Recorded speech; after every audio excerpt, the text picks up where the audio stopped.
What's it? Hi.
Ko buona budget ka tšhelete se re e fedise.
Ukar क्या गाय Ukhuluma language yabo abantu singabezwa.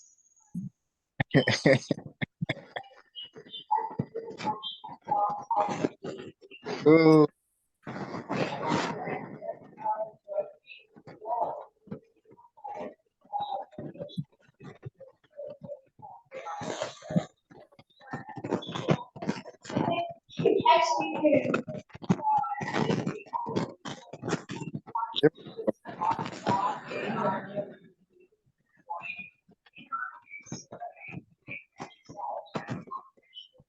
Yes, I do understand. But can I just give you my side of my story?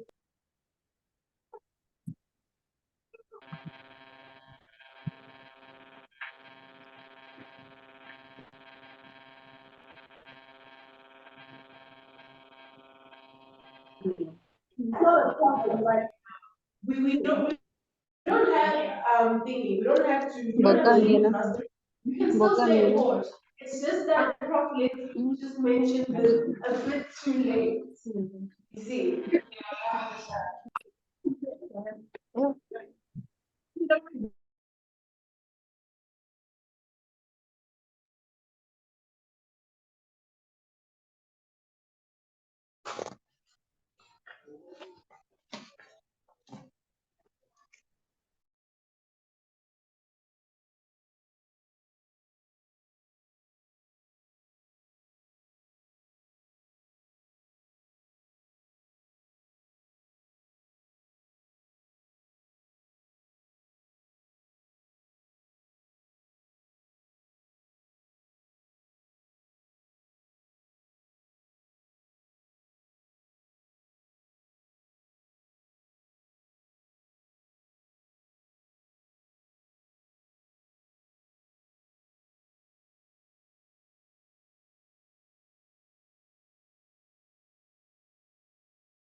Good morning, everyone. Welcome to our first Think Tank Thursday meeting of the year.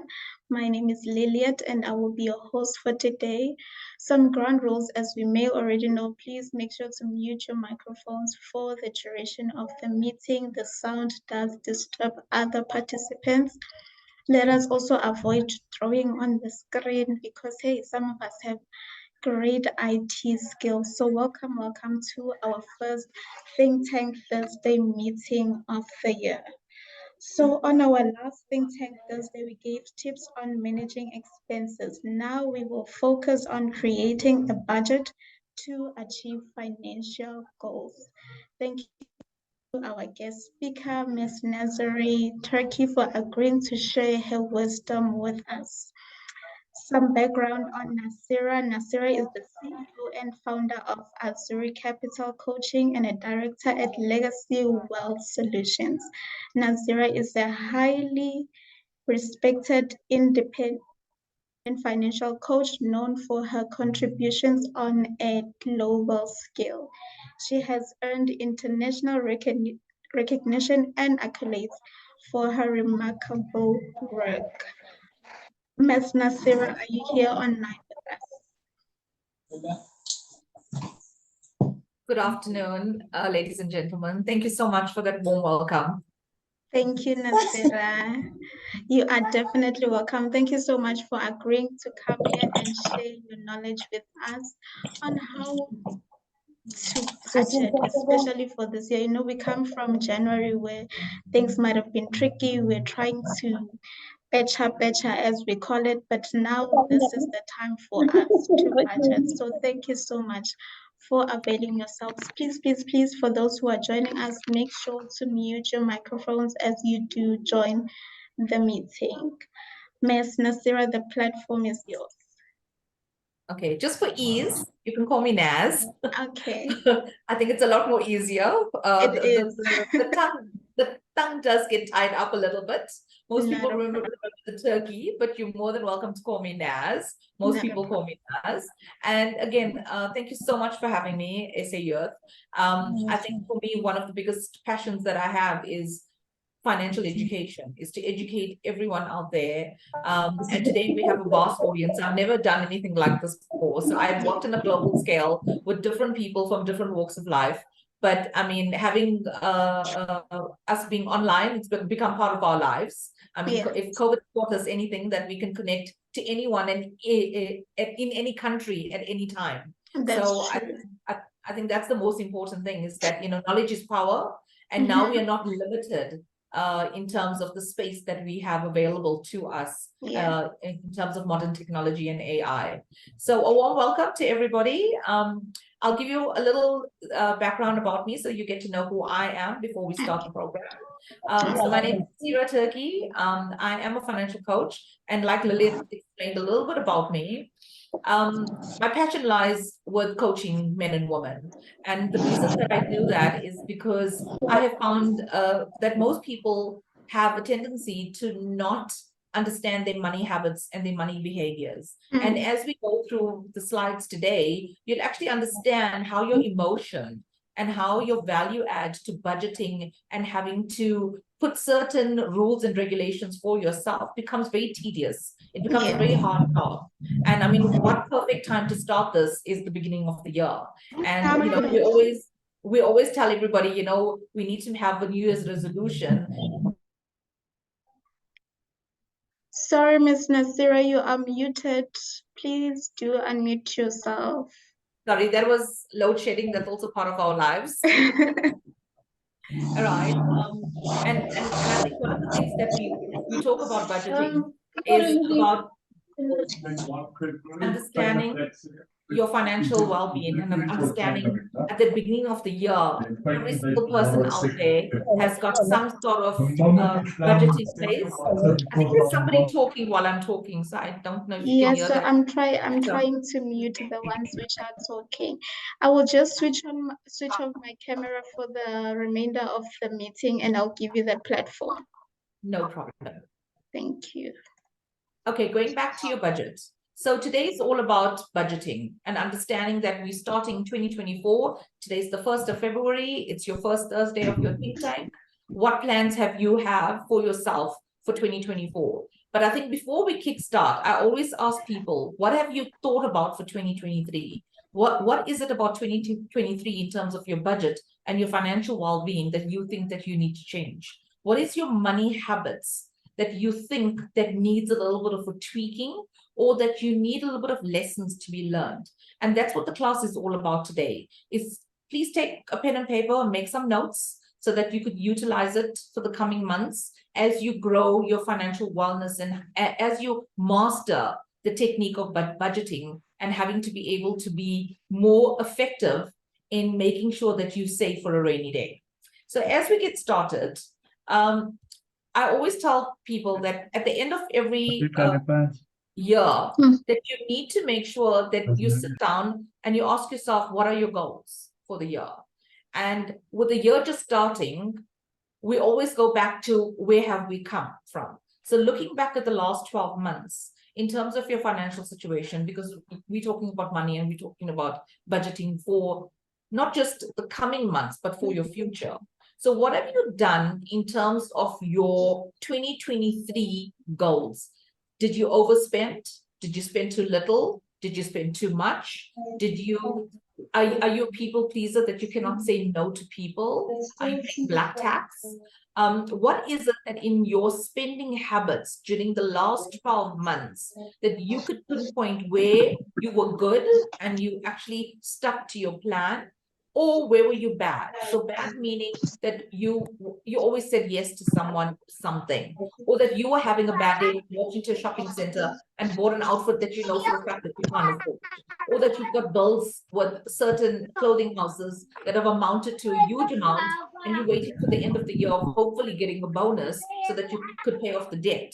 But then as the months piles on, you start the year with that debt. So the most important thing is set smart goals for yourself. You've got to understand where you're coming from. What is it that you have done for the last 12 months that you think that you can change for the next 12 months and for your future? So one of those things that I always tell people to sit down with is put down in the last month, what have you spent?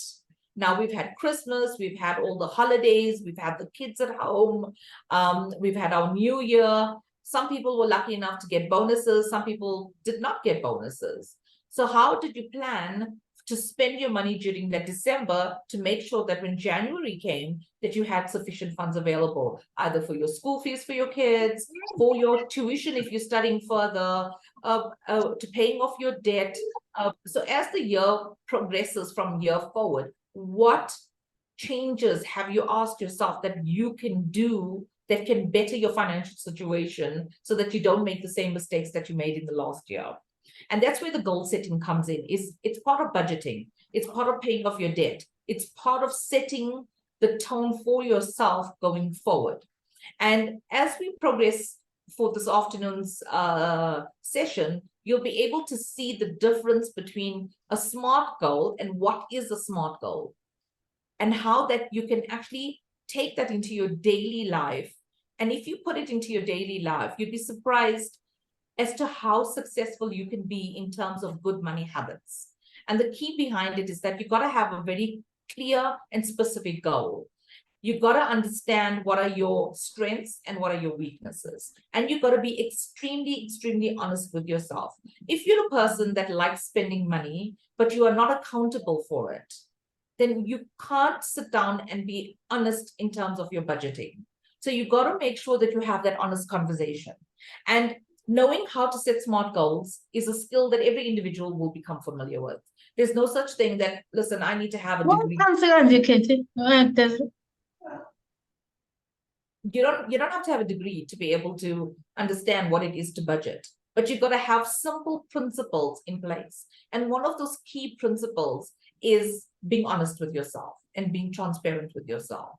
So as we progress, understanding how transparent you have to be with you, it's an emotional thing. Every single person has a different viewpoint on money, whether you are studying further, whether you're a single parent, whether you're married, whether you're a professional. I mean, we've got a huge crowd out there today. I don't know every single person and every single person's money habit or their behavior, but what I can teach you and what I can impart to you this afternoon is making sure that you are honest with yourself, that you have commitment to yourself, so that you are accountable for your behavior going forward. And if we go to the next slide, what are SMART goals? Smart goals are specific. So for example, if you wanted to buy a car, that's a specific goal. If you wanted to buy a house, that's a specific goal. If you wanted to get married, or if you are there to pay off your studies, or you want to study further, or you've just finished your tertiary education and you want to get into the mainstream of studying, but you don't have an affordability, but you do have a job and you want to find some way of saving to be able to pay for that, that is a specific goal. And in saying that, it doesn't matter whether it's paying for your children's education, your own education, whether it's you wanting to own your own apartment and you're renting at the moment, but you got to be specific as to what you want out of life and what are you looking for in terms of your SMART goals. The next part that you would ask yourself is that, how measurable is it? Is it something that is attainable? Is it something that if I had to put pen to paper and if I had to calculate my expenses today, do I have an extra 500 Rand or 1,000 Rands to put aside for that specific goal? And you also then put a time frame. Is it achievable? If I want, Lilia? Yes, Ness. Yeah? No, there's nothing on my side. Oh, okay. Sorry, I thought you were talking to me. No. So when you break down your financial wealth and you look at your monthly expenses, at the end of every month, you would ask yourself, do I have an extra 500 Rand? That is something that's specific and measurable and achievable. If you could put 500 Rand a month away for yourself in your personal bank account, then you could then have an achievable goal. You can then measure that for yourself to say, by the end of this year, or in 2 years' time, or in 5 years' time, this is my specific goal that I want to attain. I've got parents, I've got elderly parents that never ever save for their retirement planning, that didn't have a budget, that didn't understand what it is to save money. I don't want to be in that position. I want to be in a far better position. And I think this is where your SMART goals come in. You have to understand why it has to be specific, because that specificness gives it an end game. So that means it's measurable, and then you got to understand why is it achievable. So a simple thing like buying a car. You've been traveling on public transport, you know what it feels like. You hate standing at a bus stop or a taxi rank and it's pouring with rain, and in your head you tell yourself, I would love to own my own car. So firstly, that's a dream. And secondly, how do we now make it a reality? And the reality would then be is that, let me set myself a SMART goal. Let me be realistic in terms of how can I put a budget in place? And the budget needs to be also specific to my affordability so that I don't put unrealistic goals in place that I cannot afford. And if it's not a car, it can be education. It could be your children's education. It could be your own education. It could also be just you wanting to pay off your debt. You're in a position where you have so much of debt that you are drowning in debt and you don't know how to get yourself out of it. Sit down and actually, if you can, take a picture of this or write it down and be specific about your debt. How much debt do I have so that I can start budgeting to be able to pay off that debt? What is a measurable budget that I need to put? And normally, if you're sitting with a huge amount of debt, you will always look at the highest interest rate that you are paying on that debt.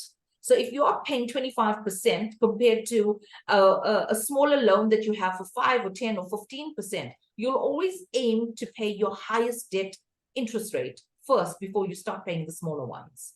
Why? Because that is a quicker way to be able to erode yourself having to pay more interest on those loans. And the next would be is it realistic? How relevant is it to me? And is it realistic?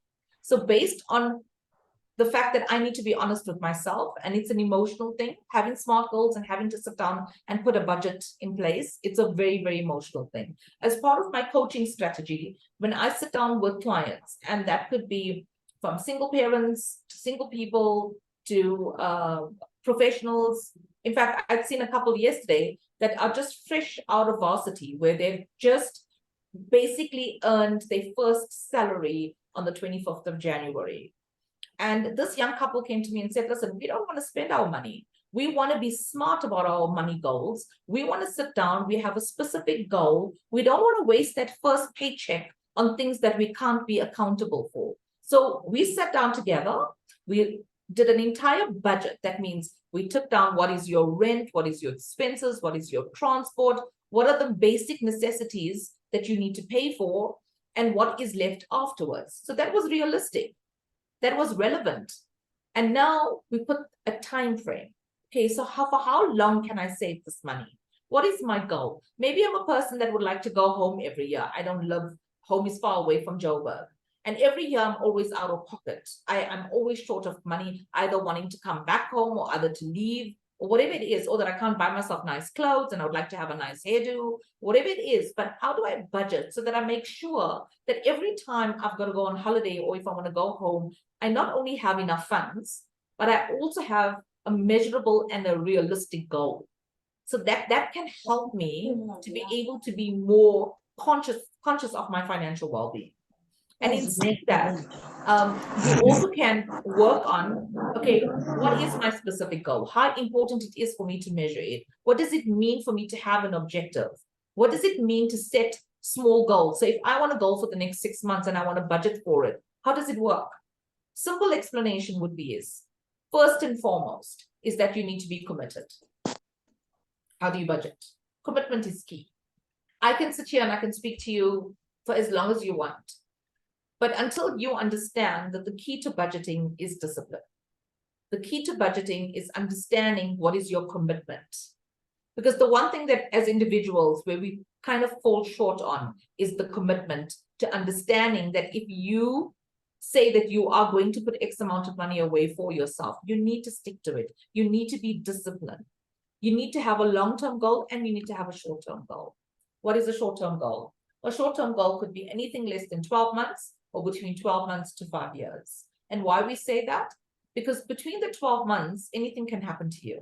And I always advise my clients to have an emergency fund. A fund just in case something had to happen and you know that you could dip into it. You're not owing anybody any money. You have no credit card debt attached to it, but the funds are available between 5 to 10 days. And you know that when you're at your good points in life, you would keep on adding to that emergency fund so that you'll always have money available. And that's where the discipline comes in. Because if you don't have discipline, you can't actually put a budget together. I know a lot of people that actually sit down, take a pen and paper, write down the expenses, and when they have to be honest with themselves as to how much money do I spend at the cafeteria, how many times do I go out with my friends on the weekend and I'm not accountable as to how much money I spend? How many times am I put in a situation where my friends go out, I don't have the money, but I don't want to be the person that says no. So that's a people pleaser. That's a person that actually does not know how to say no to themselves. And you go into this environment, you are out of your budget, and you end up spending more money that you are accountable for. And come the month end, you actually don't have enough, or you're sitting in debt, or you've eaten it out of your credit card, or you've borrowed it from people. And that's bad money habits. That does not teach you how to budget. That actually teaches you to be very negative towards your money responsibility. And an emotional attraction comes with it. And a lot of the times, I always tell people, don't be judgmental on your behavior, because we have a lot of people that come in that have emotional trauma to money. And you never understand it until you actually start digging deeper and understanding why a person can't commit to just a simple thing like budgeting. It seems so easy, it seems so doable, but why do I battle with it? Why can't I actually commit to it? Why can't I put that 100 Rand, 500 Rand, or 1,000 Rands every month and stick to the plan? And the simple answer to that is that you don't have discipline and you don't have commitment. And if you start doing a few things based on how to budget in a simple way, the first and foremost would be is that track your spending. On a month-to-month basis, make it a point of opening up your bank statement. I mean, these days we tap, we swipe our cards. Hardly ever people carry cash around. So you've got a clear picture of what is your money habits. And that money habits boils down to, have I had a cappuccino every day? Have I walked into Woolies? Have I bought stuff that I cannot afford? Am I eating things that are beyond my financial budget? Am I the person that wants to have the best clothes and wear the best shoes and wear the best sneakers and is always groomed well? My hands, my nails, my feet, my hairdos always has to be on point. But at the end of the month, I have no money. That is not good budgeting. that is you being extremely, extremely frivolous with your money. And I think one of the biggest things that I teach my clients is to track your spending, is to sit down with a bank statement and actually look at every single thing that you spend your money on. And you'd be surprised as to how quickly you can actually pick up a pattern. We all have patterns. We all have a way and a technique and a method in the way we spend. Some people like clothes, some people like hairdos, some people like nifty gadgets, some people like cars. Some people can't say no to their kids. Drive-throughs are a big problem. I mean, I look at people's bank statements and all I see is McDonald's and KFCs and Chicken Lick and drive-throughs, because they haven't budgeted. They haven't sat down with themselves or their family members and said, listen, this is our budget for the month. We're only going to have 2 takeaways. Choose which weekend you want to have the takeaway. The rest of the time, we're going to be sitting at home and we're going to cook a meal. Make it fun. If you've got young kids or if you're a younger person, make it fun. Do meal preps, prep your meals in advance so that when you do your monthly budget, you know exactly how much money you are spending on food, how much money you are spending on the bare necessities like your rent or your home or your kids' education, whatever it is that once you put a list together, you'll understand what are your expenses. By breaking down your expenses, you are in a better position to plan. A budget helps you to figure out how much money you get, how much you can spend, and how much you can save. So putting a debt consideration, that's the most important thing. Combine small debts into larger debt, making one regular payment. So if you're a person that has small loans everywhere, and if you are in a position to be able to get a nice bigger sum of money to pay off all your debt, and you only owe one institute, that would be a much better way to look at it in terms of your debt. But if you don't track your spending, if you're not accountable to how much money you spend, you could have this conversation in your head every year going forward. You will tell yourself this year the same story. You'll tell yourself the same story next year. And 5 years down the line, you will look back and you'll say, I've earned a good salary. But I don't have nothing to show for it.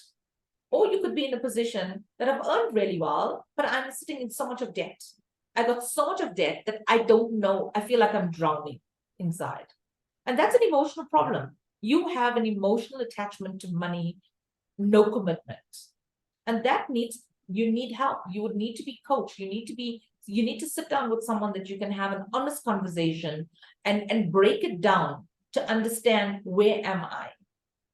And, generally, unfortunately, we human beings, we have our own faults. We have our own weaknesses. We're all not perfect. And we all tend to have the right intention in our heads, but we don't have an action plan. We all want to be debt free. We all want to be in a position that we don't owe anyone or any institute any money, but we are weak individuals. I mean, we're human after all. But the key behind it is that if you're listening today and you know that you want to make a change with regards to your financial wealth, that you want to grow your wealth, you want to be in a position that when you wake up in the morning and look in the mirror and say, hey, I'm debt free. I don't owe anybody any money. The money that I'm earning, I'm not paying it to institutions and I'm paying interest over and over and over again. Or that I'm one of those people that has to borrow from Paul to pay Peter. And what that means is that I'm earning 20,000 rands, but I'm spending 30,000 rands. And that's an important thing, because as you're budgeting, a lot of people do that, where they earn 20,000 rands, but they spend 30,000 rands. And they can't account for it. They don't know how they spent that 30,000 rands. And before you know it, the debt is piling up. So the key to your financial well-being is to be able to put things in place, right? Be accountable, stick to your budget, record keep slips, keep a note of how much you've spent, acknowledge that firstly you forget. Secondly, acknowledge when you are doing good. When you have paid off a debt and you are proud of yourself, acknowledge it. Keep the commitment to yourself. And if you're a person that does not understand what it is to be financially savvy, that you don't even have investments in place. I mean, I run a full financial services. During COVID, I've seen how so many people cancel their policies, cancel their investments, cancel their tax freeze or their retirement planning or their income protection plans for that matter. And what had happened is that they got sick and they didn't have the cover. They were not insurable. They got lung disease through COVID. They lost their practices or their businesses. They didn't have an emergency fund. They didn't put money aside. Why? Because they didn't have discipline. And when I slowly start coaching people, I start teaching you how to be disciplined. I start teaching you how important it is to understand your money habit, your money trauma, or your money, every single person comes from a different household. We are all taught about money differently. We have a different thinking pattern to money. Some people feel, I need to live for today. I need to spend all the money. That's my accountability. I don't want to leave anything for tomorrow, because what if I die tomorrow? I'm not going to, I don't want to leave it for anybody. It's my money. I work hard for it. I will spend it as I want. But then the day that you get sick, or the day that you are unable to work, or that you want to have a nice holiday, or that you want to pay for your children's education, you don't have the money because you haven't planned. Life is about planning. It's about making those small sacrifices in life so that at the end, right, you are firstly proactive into planning for the end. You want to retire sufficiently enough. You want to live with no debt. You want to be able to enjoy that hard work, that income that you're earning. You want to enjoy that money instead of having the stress, the amount of mental health issues that people are having with regards to money, because they don't know how to budget. They're too scared of it. They're too lazy. They don't want to admit that they have a problem, or they just don't know. Every single person's different. Every person's circumstances is different. Everybody's mindset is different. Everyone's culture is different. So we all come from different backgrounds. But remember one thing, the number one goal is that I want to learn how to budget. I want to learn to be able to enjoy my money. I want to be able to be in a position where the funds that I have is mine. I want to enjoy it. I've worked so hard for it. I've studied. I'm a professional, but I don't have anything to show for it. Or I'm a person that does have. So you've got different types of people that budget. You have some people that are loose with their money, and then you have others that save. The money's only sitting in their bank account, but they've got no growth in their money. They're too scared. They're too fearful of losing that money. So all they have is a money market account, and the money just sits in their account. It's got no growth. It's got no diversity in the market. It's not being invested for them well so that they could earn. It's not globally put out there for them. And you got those kind of people as well. So even though they budget and they can do it correctly, but that does not mean that they are benefiting out of it. So every single individual is different, and everyone's circumstances is different. You just making sure that you are staying accountable for your behavior when it comes to your budgeting, and making sure that you understand where and how you are putting those two.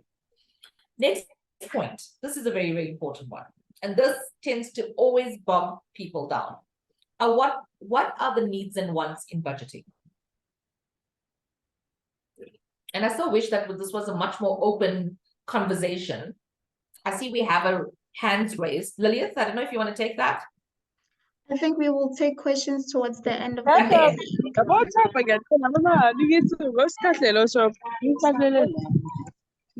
I think that's better. I'm just going to wait for the noise to come down before I carry on. Right.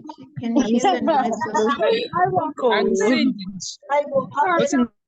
Please Please make mute. sure to mute yourselves as you join the meeting. For any questions that you may have, we will be taking them towards the end of the meeting. Okay, next one. What are the needs and wants in budgeting? So by creating a budget that splits between your needs and wants, you're giving yourself the opportunity to see all your expenses and evaluate what you exactly need versus what you want. So what is your need? Has anyone ever asked themselves, what is my need? What is my monthly need? When I get paid on the 21st or the 31st or 30th of every month, what is my need? If I sat down with a budget and I put down what is my need, it should be your utilities, you need lights, you need water, you need to eat, you need healthcare, you need to either pay your rent or your bond, you need transport, petrol, and your debt. Those are your needs. That is, and the credit card part comes in from a debt perspective. So it's not necessarily that you have to have a credit card or debt payments, but your debt is something that automatically each and every one of us might have some way within our lifespan. So whether it's early on, whether it's the middle of your life, but somewhere along the line, you would have debt. But the aim is to be able to clear your debt. And that's your basic need. Then what are your wants? Your wants are things that a person would like to have, but it's not needed for survival. Example, a hairdo. It's not needed for survival. It's not like you needing water in your house to take a bath, or food to eat, or buying a pair of shoes, or a handbag, or nifty gadgets for your car.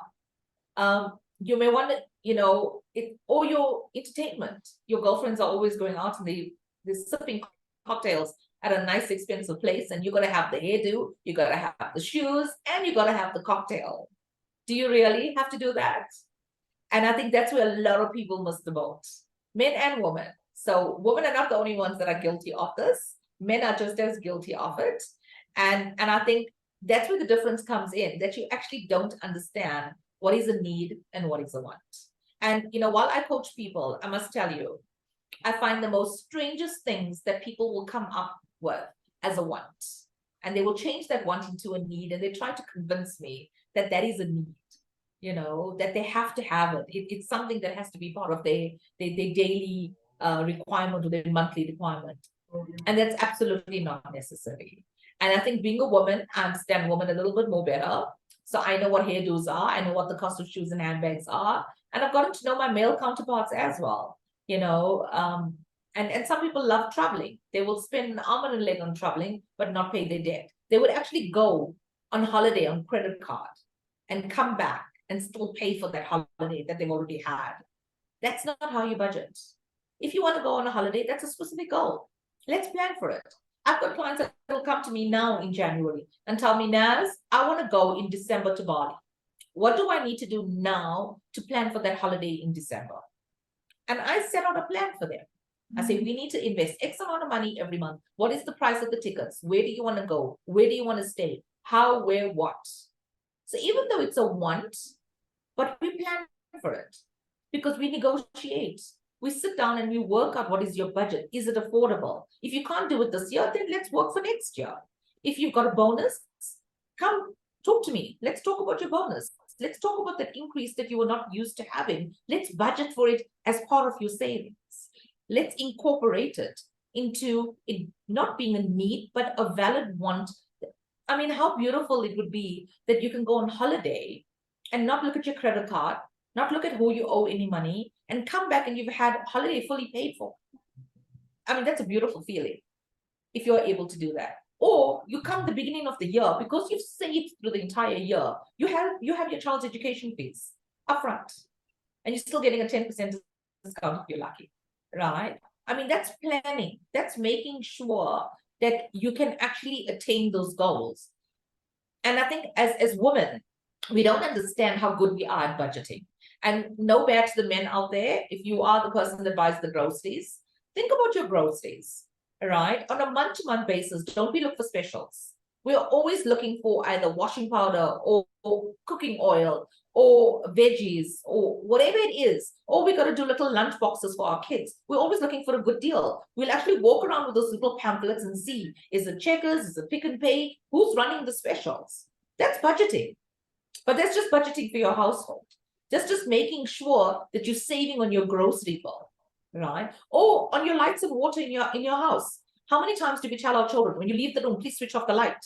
Don't leave the lights on. Close the taps. We need to save water because you don't want a high water bill. You don't want a high electricity bill. That's budgeting. That's saving.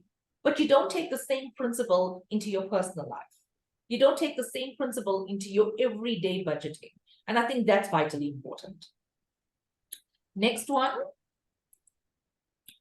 This one gets a lot of people. What is the 50-30 rule of saving? So 50-30 rule recommends putting 50% of your money towards your needs, which we just went through. Understanding that your utility bill, your home, your rent, your kids, your education, all of that, that's your need. 30% to wants. Now, 30% of wants, a lot of people get this wrong. Wants does not mean having cocktails with your girlfriend, right? Wants are you wanting to save for your investment, wanting to save for your retirement, want tax-free investments, wants an emergency fund should anything happen to you. Those are your wants. And if you want that nice expensive hairdo or that nice nifty little gadget for your car, or you into PSP gaming or whatever it is, that 30% is what you can have as part of your wants, but your 20% is what goes towards that. So your savings part of it is having to save for your bond, having to save for your retirement planning, having to save for your children's education, and understanding that a percentage of your base budget can be a great way to get the ball rolling towards your financial security. Understanding how your after-tax money can be very, very beneficial for your future. And if you get the essentials of budgeting right now, then you are making good money habits for your future. But if you don't do that, then the 50-30-20 split doesn't work. I've got lots of people that stick to the 30, that in actual fact, they 30% reduces and they savings increases. So it's actually vice versa. They end up saving 30% and keeping only 20% towards their needs. So it depends again on who you are and how you would summarize that. Every single person again is different. Everyone's need is different. What you may think of as 20-50%. So I'll give a typical example of saving. During COVID, we all got to work from home, right? We weren't driving, we weren't using our cars. We were all had the luxury of working from home. But how many of us put the petrol budget that we had, that we were filling our tanks with on a month-to-month basis during this time, in the last 2 years, 2.5 years, or even 3 years, if you're still working from home, have you saved that petrol bill in your personal capacity? Have you taken out that 3,000 rands every month or 2,000 rands or whatever it is that petrol or transport cost you on a month-to-month basis? So if you're a person that's working a full day at the office, that's understandable. But if you're working from home 3 times a week, you're not spending that money on transport. What are you doing with that money? How are you saving that money? Because that money should not be used as part of your monthly budget. It's money that you've saved because you're not paying for that petrol any longer. You're not paying for that transport. And I had a young couple that actually picked that up. And you won't believe it. In 3 years, they managed to save 100,000 rands just from their petrol bill. So they each saved 50,000 rands, equivalent to a year's budget of their petrol. And they saved other money in between that. So it wasn't just petrol. They cut down on necessities. They cut down on luxuries. They stopped going to Woolies and buying takeaways or Uber Eats, Mr. Delivery. They were cooking home-cooked meals or drive-thrus. They actually came to me a year later with 100,000 rand saved between the two of them. And they picked up their bad money habits. They picked up the fact that they were not honest with themselves. They were not transparent. And they had 2 young kids. So, again, what kind of money habits are you teaching your children? Because if you don't have any, how are you going to impart good money habits to them? If you're a professional that's just come out of university and you're earning 30 or 40 grand, what do you know about money habits? Your parents are paid for everything up until this point. I mean, I've got a lot of young people that get referred by their parents, and they come to me and say, we don't want to miss out on the opportunity of saving our first paycheck. That's the one lot of the year. Then you get the other graduates that say, no, listen, it's my first money. I want to spend at least my first month's salary. I don't owe anybody anything. I want to go out and I want to just spend it. But then what happens to the second and third month? Are you teaching yourself some sort of a discipline and a budget to say, okay, I've spent my first salary. Let me start saving for my second salary. If you start giving yourself good money habits, you automatically get a good budget. And today is all about teaching you how you can envision good money, healthy habits, because it's about being healthy, because you are not forced to do it. It is something that will be inculcated in you. So when you have an increase in your job, automatically you'll call someone like me and say, Naz, I've just had a 10% increase, if we're lucky in this age and time. I've had a 10% increase, or I've had a bonus, or I've changed jobs, or I've moved jobs in some way along the other, or I'm moving to another country for that matter. What are my options? Can you please sit down with me and explain to me what are my options? What can I do good with this money? How can I make sure that I save it properly? Not just for me, but for my children or for my retirement. Or how can I pay off my debt? What's going to be a good option for me going forward? These are some of the budgeting mistakes. Let's look at some common budgeting mistakes to avoid that can help you on your road to financial freedom. Not having a budget. Understanding that, I'll wing it, it's okay. I earn 20 grand, I know where all my money goes. I earn 30 grand, I still know where all my money goes. that alone tells you that you have bad spending patterns. That's a budgeting mistake. Not having an emergency fund, that's a budgeting mistake. Not differentiating between what's a wants and need, that's a budgeting mistake. Not saving for a rainy day. What is a rainy day? A rainy day can be anything, from your car breaking down, from you getting ill, from your loved one getting ill, from anything that could happen that you're not sure of. You could end up losing your job. That's a rainy day. Because, I mean, the one thing we learned again over the last 3 years, that anything can happen. Not saving for your short and long-term goals. I mean, a lot of people have these little pots. I mean, I see a majority of us over here, where I do a lot of clients of mine that have stockpile, right? Where you put in 1,000 rands or 2,000 rands, you got 10 people or 12 people, each person puts in 2,000 rands, and each person has a month that gets paid that stockpile. So if you put in 2,000 rands, you get extremely happy. Hey, I'm getting 24,000 in March. That's my money. That's my moolah. But you got 24,000 of your own money. You don't have any return on it. You haven't made a percentage. Your money has had no growth. All you've done is given it to someone else. They've kept it, and every month you've given it over to the next person. But if you took the same 2,000 rands and put it into a tax-free investment, you would have earned at least 8 to 10% returns. That means your money would have grown by 10% every month annually going forward. Right? So you would have ended up with 2,500. So instead of you getting paid 24,000 rands, you could have made another 3,000 or 4,000 rands extra. So you could have ended up with 28,000 rands, but you settled for 24,000. Why? Because you're not knowledgeable in understanding that if I actually stuck to paying that 2,000 for myself in an investment with a financial coach, I would make more money. And unfortunately, that's the perception that we have. And then not saving for that goal is also perception. I'll get there when I get there. Living only to pay debt.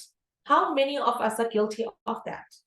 That we are only living to earn money to pay off debt. And it's sad. It's really, really sad that you work so hard, 30 days of the month, 12 months of the year, and all you do is pay off debt.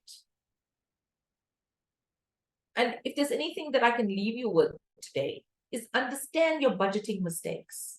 Understand what it is to earn an income and not be accountable for it. To earn an income but not save for tomorrow. To not save for your retirement. To not save for a goal. It's important to every single one of us to have that. And I've given us time, Lillian, if that's okay, I've actually given us 15 minutes. If I can open up to the floor, I just want to leave you with a little parting knowledge. Everyone knows Oprah, right? What is your biggest wealth building tool? The greatest discovery is that, and this is from Oprah, of all time, is that a person can change his future by merely changing his attitude. And that's what today is all about. If you learned anything, you would learn that if your attitude changes towards your money, automatically you'll think of abundance. And if you think of abundance, abundance attracts. You will attract the right tools for the right reasons for your financial freedom. I teach people to become financially savvy. My clients don't even want to touch their money when they start seeing growth. And that's the reason why I've been in this industry for the last 3 decades. I try to motivate. I use platforms like this to motivate my clients to understand what it is to start saving from a young age. I've got 2 young adult children, and my children were saving from a very, very young age. Why? Because they watched me. They watched my money habits. They watched what I was doing. So if I went out and I just spent and I had nothing left for them, I wouldn't have been able to educate them. I wouldn't have been able to get them married, for that matter. I mean, I have a university fund for them that I started when they were 6 weeks old. And believe me, times were not great. Times were bad. So we all have passed somewhere along our lines where, we only had 1 person working in the household and not 2. Now we have 2 household income, but what are we doing to it? You could be a single parent, but you're earning really, really well, but you can't account to it. So, understand that your attitude plays a huge role in motivating yourself to be self-sufficient, to be financially free, to understanding what it is to have a budget, and understanding how important it is to create wealth for you. I always tell my clients, invest today to leave a legacy for tomorrow. So tomorrow when your children are saving money, or that you've saved enough money to pay off all your debts, it's your sense of, wow, I feel good for myself. I've actually accomplished something. If you could accomplish yourself, getting your degree, getting distinctions, and that's a goal that you set for yourself. Why not set the same goals with regards to your wealth? Why not create wealth? Create wealth instead of creating debt. And now I'm going to open it up to the floor. So I've seen a couple of hands raised. Lillian, you can actually maybe run those questions. All right, then. So we will be taking questions, I guess, at this point. However, the one thing that I took from this whole meeting is that you must not travel on credit card. I've been thinking of traveling and now I'm rethinking my options. So we will start with Ntedzeni. I see he has his hand up. You can come through and ask. Am I audible? Yes, Yes, you we can are. hear you. Okay, yes, ma'am. I love the speech you were giving, ma'am, but then there are certain elements in this life, ma'am. I feel as if saving, having the power to save is more of like a privilege. So saving is not really open to everybody. It depends on the situation and where you are currently in life and where you come from.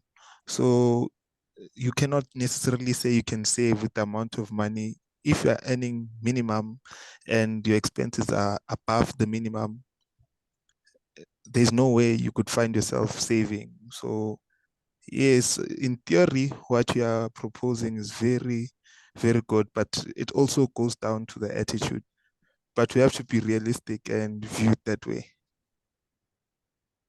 Can I comment on that? Yes, you can.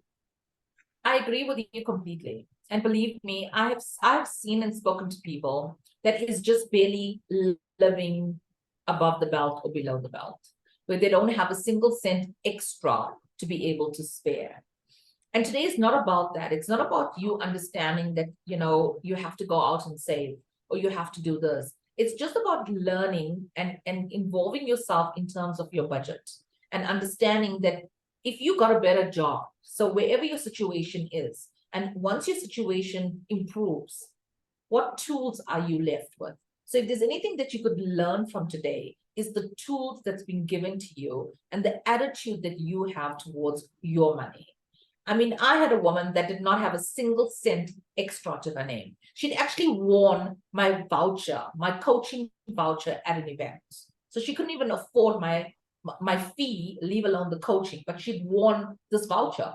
And she was so hungry to learn about budgeting and about being financially savvy and financially independent. And let me tell you, in the last 4 years, from that one coaching session, this woman learned how to balance her grocery bills, just her grocery bills, that she managed to save 50 Rand. That was her first saving. From 50 Rand in a little coffee tin, by the way, not with me, right? Because we all got different circumstances. We all are living again, either below or above the belt. And it's just about the habit that you need to learn. And this woman took the motivation and put an attitude in place. 50 Rand is all she started with. And to her advantage, COVID had hit and online became a big thing. So all of a sudden her business, that what she was doing, which was tutoring, changed because now she could go online and she could tutor, but now she could tutor far more students than what she did previously because she would have to be in front of them. And based on that, her income changed. Her circumstances changed. She came from way below the belt. She couldn't afford anything, nothing. She couldn't even afford, again, my fee to even see me. But based on that little bit of advice, that little nugget of information that she didn't forget when she had that session with me, is how she built her financial wealth. Not even her wealth as in thousands and thousands of rands. No, she built confidence that when she started earning a little bit better, because of the habits that she learned from me, she was able to start saving her own money. And that's all that today is all about, is understanding that, you have the right attitude towards money. And if your circumstances, not if, when your circumstances change, you are equipped to make the right choices for yourself. You know what, Naz? I totally agree with you. It's literally all about the attitude. And with most things, you definitely do start small and build it up as the money does come building up as well. We will be taking the second question from Emily, then Offense, and lastly, Butlale.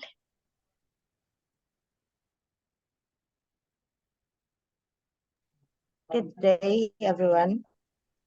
Hi, My question is based on the part of debt where you were talking about debt. I saw a point of debt consolidation. So I have two questions. The first question is, what are the benefits of consolidating debt?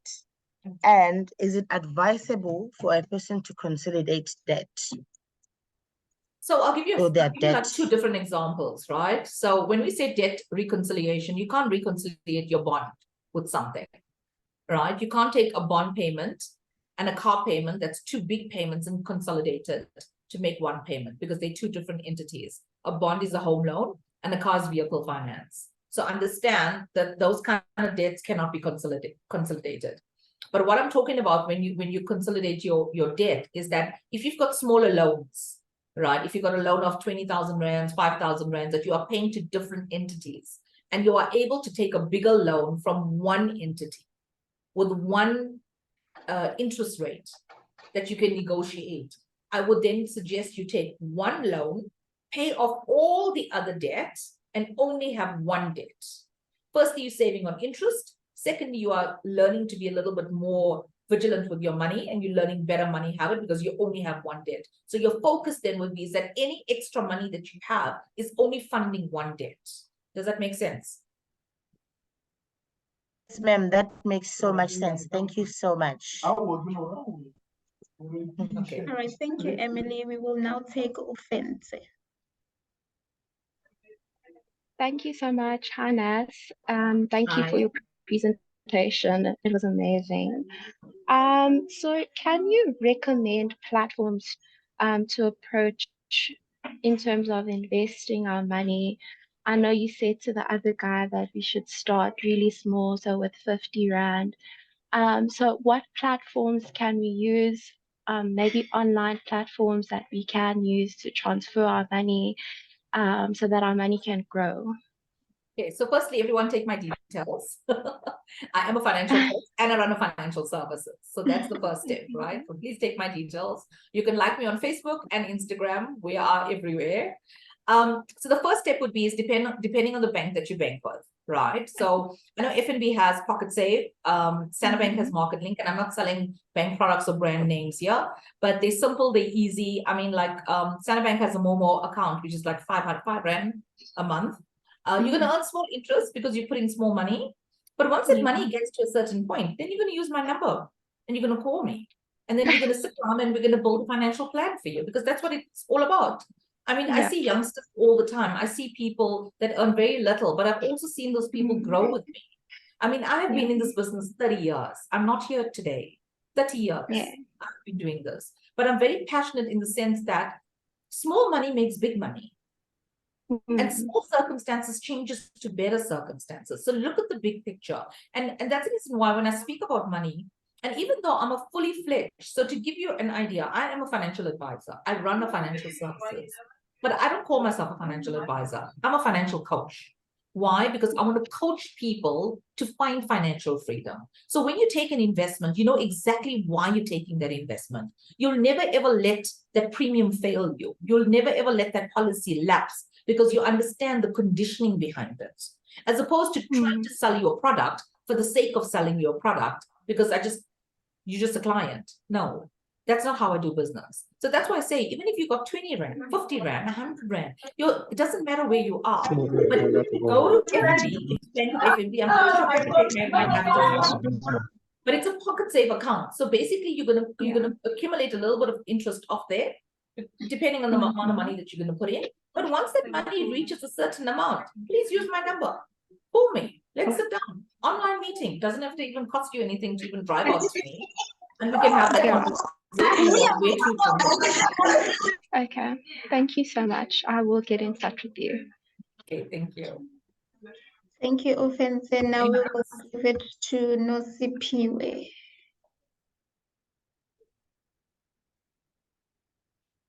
Nozipiwe.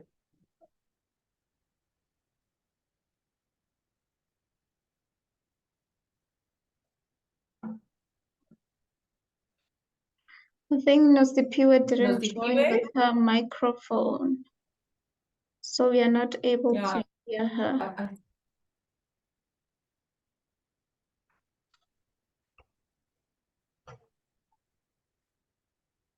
Is there anyone else that has any other questions? Or just connecting to audio? I see that. I'm having a bit of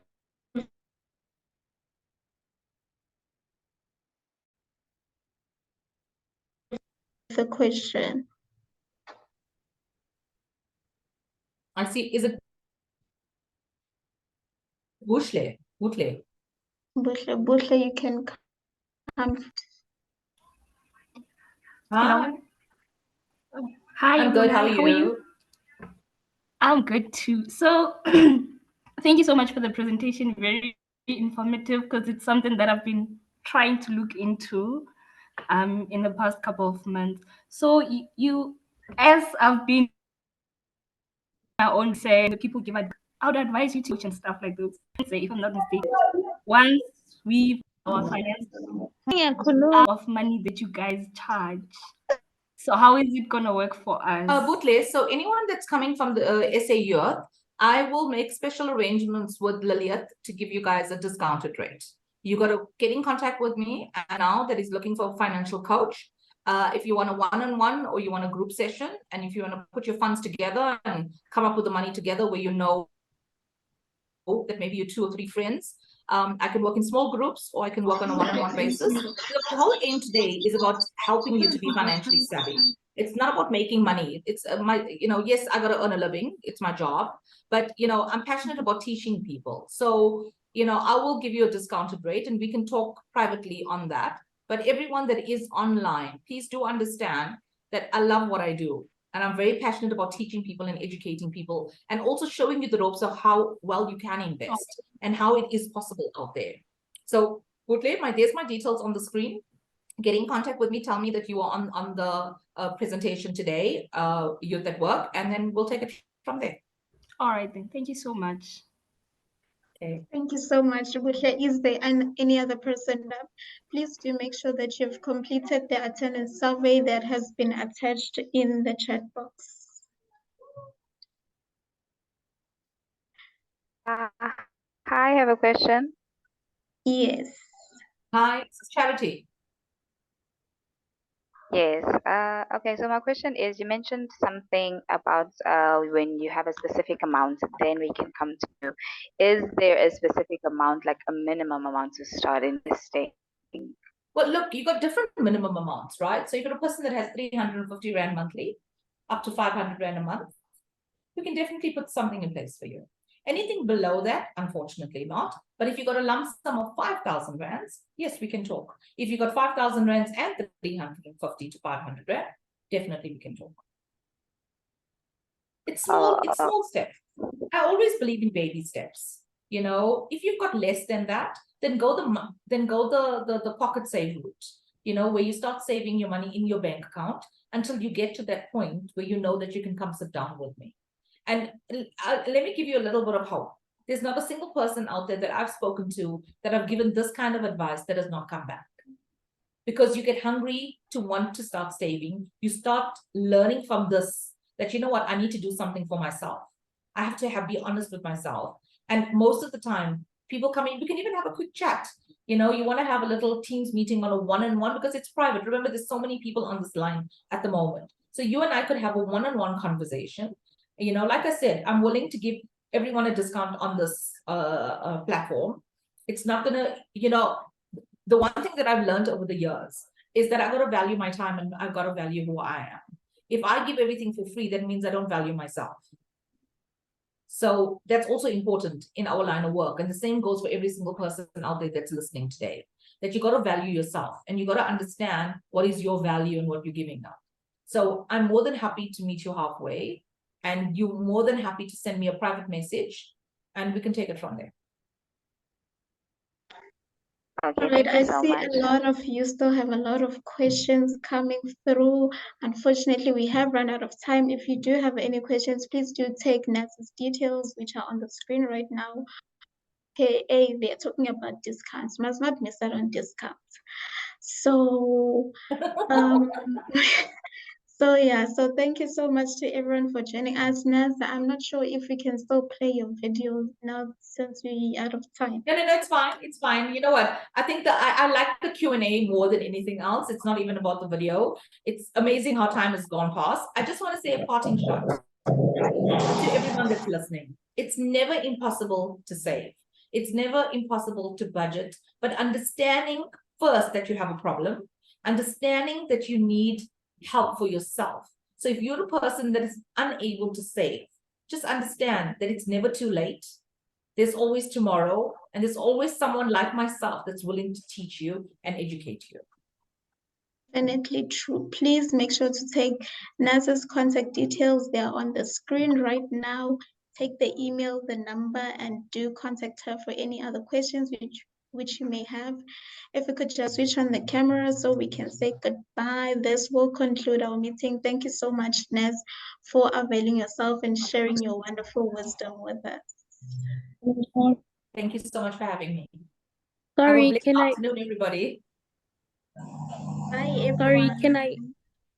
Yeah. Sorry, can I speak to the host? I'm sorry, the question is not directed to Nas.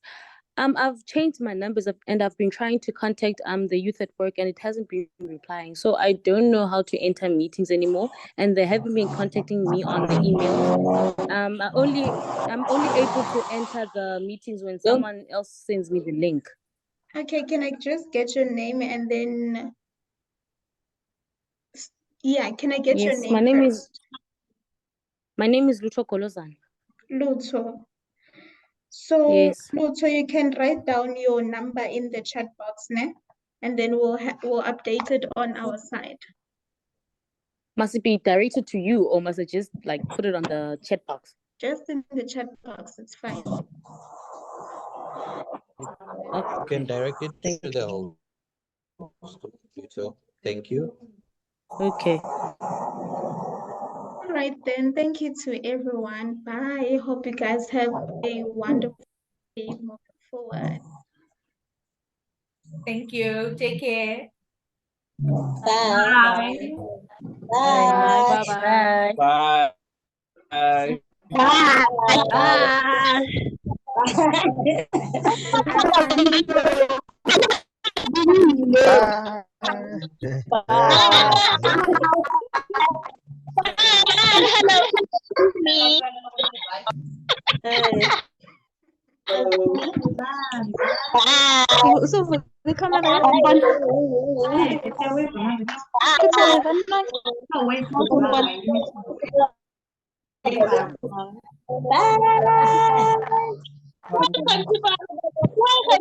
Sharp, né? Sharp.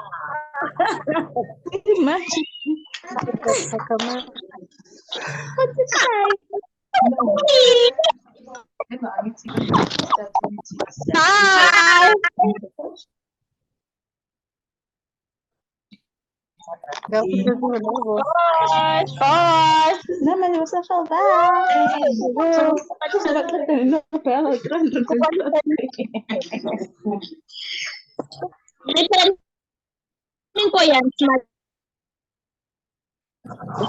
I got a pen. What time is it? It's 12.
Ay, better go tell me. Hello.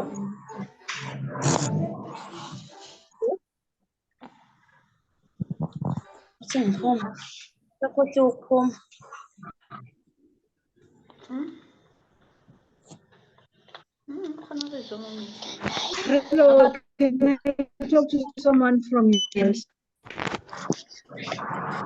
Hello.